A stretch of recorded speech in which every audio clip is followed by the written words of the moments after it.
Hey there, welcome back to another exercise tutorial. Coach Harris here. Today we're going over the goblet box squat. This is an awesome way to build the squat pattern with a little more stability and a little bit more control, right? If you're just getting used to it, or if you want to load the weight up, it works for everybody.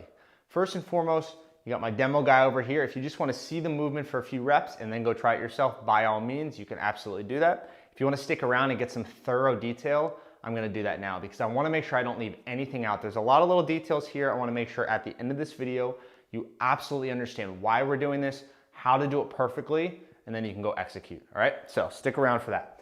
First thing I'm gonna say is we have a weight right here. That's gonna be for the goblet portion. Before we get to the weight, I'm going to walk you through it with just my body weight. One, because I wanna take a little more time and show you that, and then worry about the hands. Two, because I'm a human being, and if I hold this for the entire video, I'm gonna be out of gas. So we're gonna start here with a box. Let me explain this. There's a little bit of confusion with the terminology here. There's a box squat and a squat to box. Super annoying, I know. I wouldn't really worry about it. For the sake of this video, we're doing the box squat, the standard. What that means is you're gonna actually sit back and fully sit onto the box. Then you come up and stand up.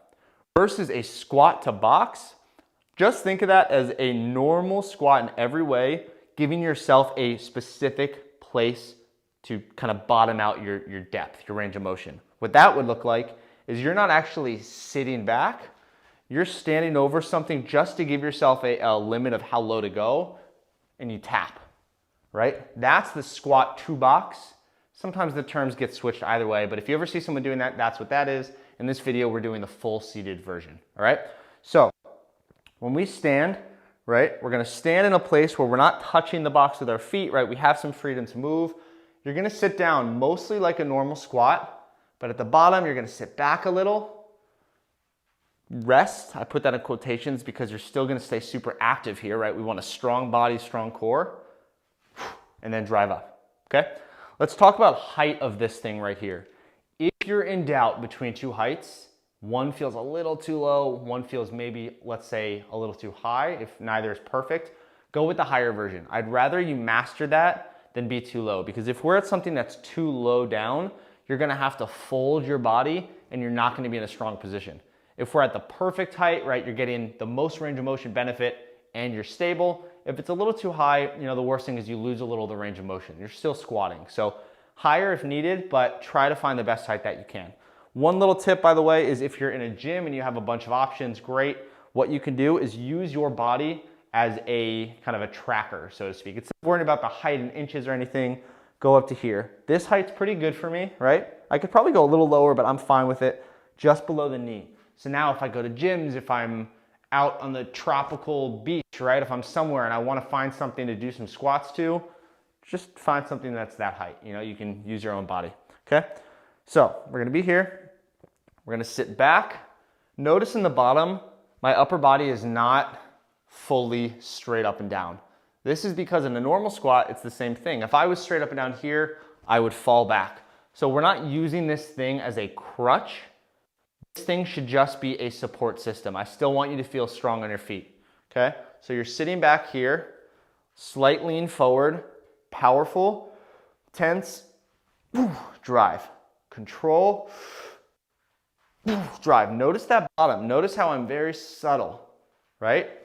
I'm not going, especially when I get tired. Be strong there, okay? So now I'm gonna show you with the weight, and then finally, actually, I'll show you the foot width aspect. So I'll turn the chair around and go forward, but I'm already set up here.